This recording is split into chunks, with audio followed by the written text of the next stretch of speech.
Hi అండి అందరికీ. మీ ముందుకు మంచి హోమ్ రెమెడీతో వచ్చేసానండి. ఇప్పుడు వర్షాకాలంలో, చలికాలంలో ఎక్కువ మనకు కాఫ్, కోల్డ్ వస్తూ ఉంటాయి కదండీ! అలాంటప్పుడు ఈ మన వంటింట్లో దొరికే మిరియాలతోటి మనకి మంచి చిట్కా చేసుకోవచ్చండి.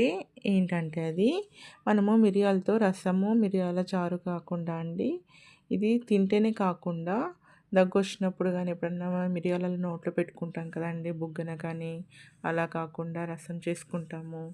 అంతేకాకుండా ఈ మిరియాలతోటండి చిన్న చిట్కా కూడా చేసుకోవచ్చండి. నేను ఇప్పుడు మీకు వీడియోలో చూపిస్తానండి. చూసేయండి. మన అందరి దగ్గర పిన్నీస్ ఉంటుంది కదండీ! పిన్నీస్ తీసుకోవాలండి. పిన్నీస్ లేదా సూదైనా పర్లేదండి. మనం బట్టలు స్టిచ్ చేస్తాం కదా! ఆ సూదిని తీసుకొని 2 లేదా 3 మిరియాలని పిన్నీస్ గుచ్చుకోవాలండి. గుచ్చుకుని చాలా జాగ్రత్తగా తీసి గుచ్చుకోండి. లేకపోతే చెయ్యికి గుచ్చుకుంటుంది. ఇలా స్టవ్ ఆన్ చేసుకొని పిన్నీస్‌ని వేడి చేయాలండి. వేడి చేసినప్పుడు మొత్తం వేడి చేయొద్దండి. లైట్‌గా వేడి చేయాలి. చేసి అది అంటుకున్న వెంటనే ఆరిపేయాలండి. ఆరిపేసి దాని నుండి వచ్చే పొగ ఉంటుంది కదండీ!